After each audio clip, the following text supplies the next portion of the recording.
pinapakinggan ang pag-amin sa harap ng investigasyon, ramdam ng publiko ang bigat ng mga salitang binitiwan. Mula sa simpleng pagkakaibigan hanggang sa mga regalong nagdulot ng tanong, dito natin nakikita kung gaano kalalim ang koneksyon ng tiwala at pananagutan. Hindi na bago ang mga ganitong kwento, pero ang mahalaga ay malinaw kung saan nagtatapos ang kabutihan at nagsisimula ang abuso.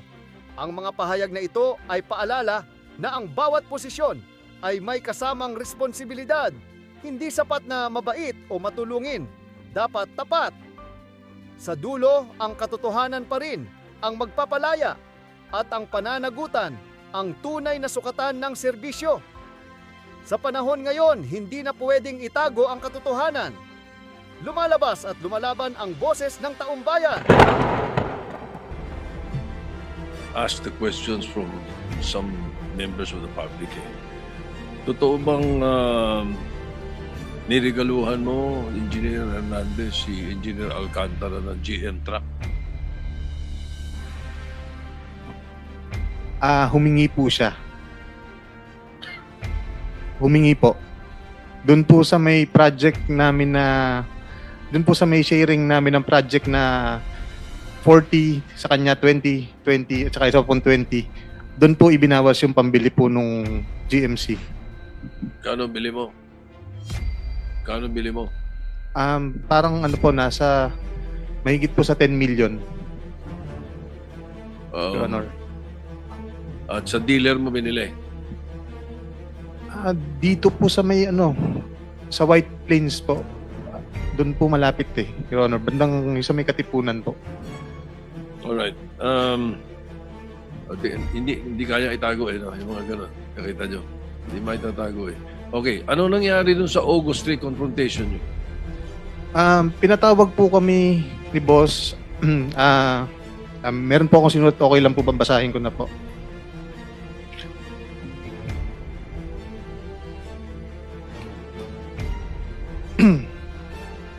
Noong August 3, 2025, pinatawag kami ni dating District Engineer Henry Alcantara na noong panahon yon ay naitalaga na bilang Assistant Regional Director ng Region 4A.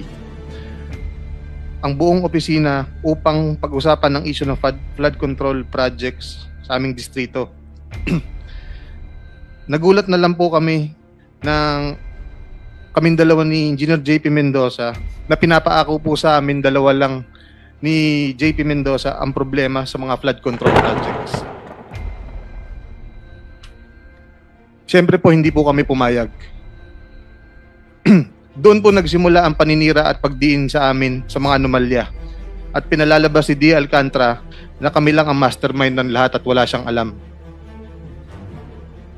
Tinakot pa niya ang mga kasama namin sa opisina na kapag hindi kumampi sa kanya, idadamay niya sa amin dahil pinapalabas niya sa kanilang lahat na hawak niya raw ang ebidensya para madamay sila.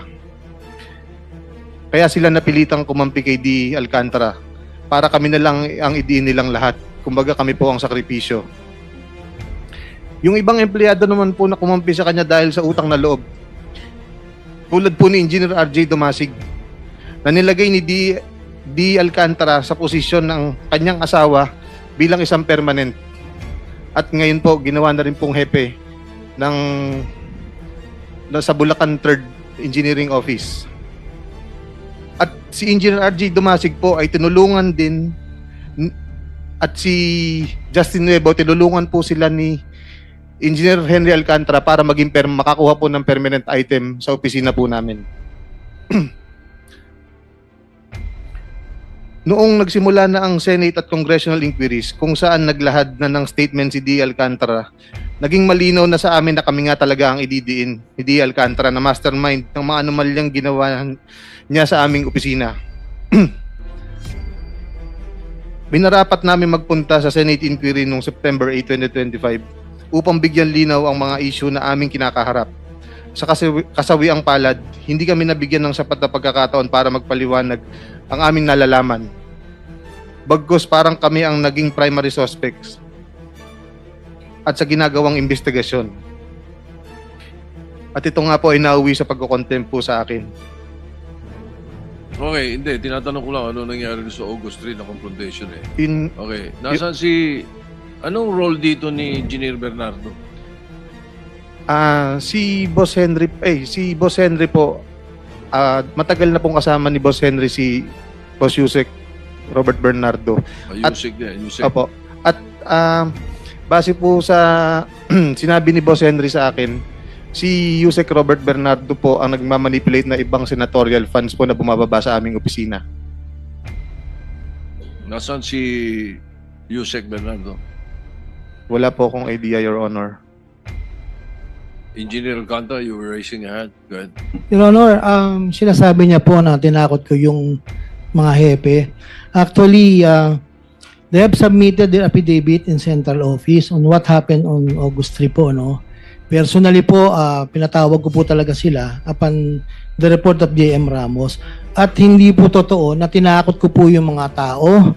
Actually po, they have the affidavit po, and kung pwede po, Mr. Chair, Your Honor, pwede po natin silang tanungin kung sila po itinakot ko.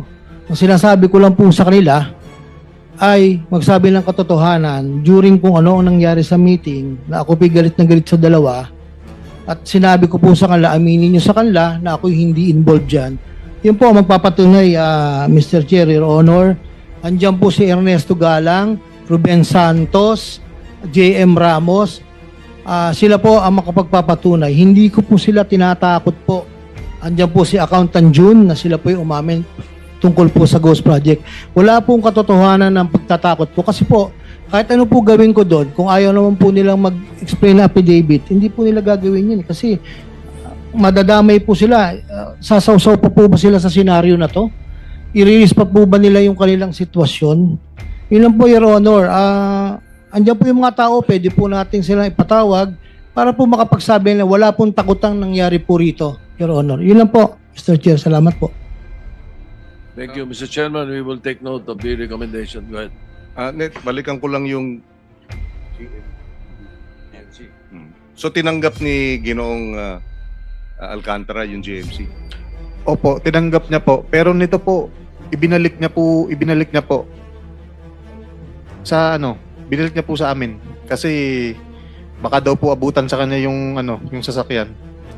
Your Honor, if I may, Go ahead. birthday ko po nung dinala nila sa akin yan. Birthday gift na po nilang 3. Biniro ko pa nga sila. Anong gagawin ko dyan? Sana pinera nyo na lang. Biniro ko pa po sila, ha. That was my birthday po, ha. I think birthday po or Pasko. 2 beses po sila nagbigay sa akin ng regalo. Dahil ang tingin ko naman po, dahil sila naman po ay tao ko, naalagaan ko po yan. Dumating ako, ordinary engineer to, sunod-sunod po sa akin yan. At inamin ko po, minahal ko po yung mga taong yan. Ito lang pong pagkakataon to, hindi ko po matanggap yung kanilang ginawa. Actually, nung iyon po ay pumutok na po ito, totoo po, Your Honor, sinuli ko po yung dalawang sasakyan. Sabi ko, hindi ko kailangan yan kung dyan ang galing yan, Your Honor. Yun lang po, Your Honor. Hindi ko po dinay-dinay yan. Niregaloan po ako ng LC300, saka GMC po, to be exact po, Your Honor. Ano yung panahon na yun? Kailan binigay yung una? Ang alam ko po dyan, isang birthday po, saka isang Kailan basta ang may birthday okasyon mo? po September 7 po, Your Honor. So yung GMC Nauna po yung last year? GMC po yata, Your Honor. Hindi ko na po ma-recall Last kung ano year, po nauna. 2023? Parang 2023 po yata or 2024. 4. Alin po sa dalawa lang po, Your Honor. Tapos may kasunod pong LC300 dyan. After the birthday, parang Pasko po Your Honor. Hindi po, GMC po na kulay white po, Your Honor. Sandali. So, matagal nang binibigay sa yung mga regalo, hindi mo ba nagtatanong o hindi ka nagtataka saan galing yung pera? Hindi ko naman po kasi alam, Your Honor, yung personal na resources nila, kung anong hanap buhay po nila, Your Honor.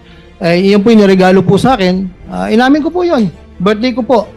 Akala ko naman po yung regalo na yun. Siyempre po, bilang yung sukli ng pagmamahal na ginawa ko po sa kanila. Tapos kasama ka doon sa nag-unpack ng pera pero hindi mo alam saan galing yung pera na pinambili para ibigay sa iyo bilang regalo. Sila po nagregalo, Your Honor. Hindi ko na po alam kung saan. Sensya na po. Medyo mahirap paniwalaan yun na hindi mo alam. At kung hindi mo alam, ba't di mo kinwestiyon? Di ba? Ba't di mo inalam? Yun, di ba? Kung ikaw interesado talaga dito sa malaman itong kalokohan o merong kalokohan, etc. Ikaw ang district engineer, may command responsibility, etc. Sabihin na natin hindi mo alam. Ba't di mo inalam? Yung sasakyan po ng LC300 at GMC, hindi po namin niregalo yun. Hiningi niya po yun sa amin. Ang niregalo at ang hiningi niya pong regalo ng birthday niya ay isang Patek po na relo. Magkano yung patek? Nasa 5 million mahigit po. Nakabili kayo? Opo. Saan? Alam ko parang dito po banda sa Makati namin binili yun. Pa-order ka nun, 2 taon bago makakabili. Paano kayo nakabili? Yung black market po yung binilan, Your Honor. Baka sa Bangkok. Peke. Hindi naman. Hindi ko po alam. Tapos, Your Honor, humihingi po si Boss Henry ng 2% additional kung gusto mong magkaroon ka ng project sa susunod pa. Pag hindi ka nagbigay ng 2% na additional kung magkano ang kontrata mo, nasa list priority ka. Ngayon, kaya meron pong mga specific na contractor sa aming opisina na maraming kontrata kasi sila po yung nagbibigay ng additional 2% kay Boss Henry. So paano mapapaliwanag ni Ginoong Alcantara na nandun sa harap nung yung isang lamesa ng pera? Bakit kayo naroon, Engineer Alcantara? Nandun po, lahat naman kami dun eh. Hindi ko po alam kung yun yung part nung binibigay ni Sally. Kung kanino po sinasabi niya sa proponent. Hindi ko na po alam kung sino sinasabi niyang proponent, Your Honor. Isang lamesa ng limpak-limpak na salapi na tigi 1,000, hindi mo alam kung ano yun. At dyan nagtatapos ang usapan natin ngayon. Kung may gusto kang idagdag o reaksyon, i-comment mo lang sa baba. Boses mo'y mahalaga. Huwag kalimutang i-like, share, at subscribe para sama-sama nating palakasin ang tinig ng bayan. Hanggang sa susunod, tandaan, ang may alam, may laban! Awesome!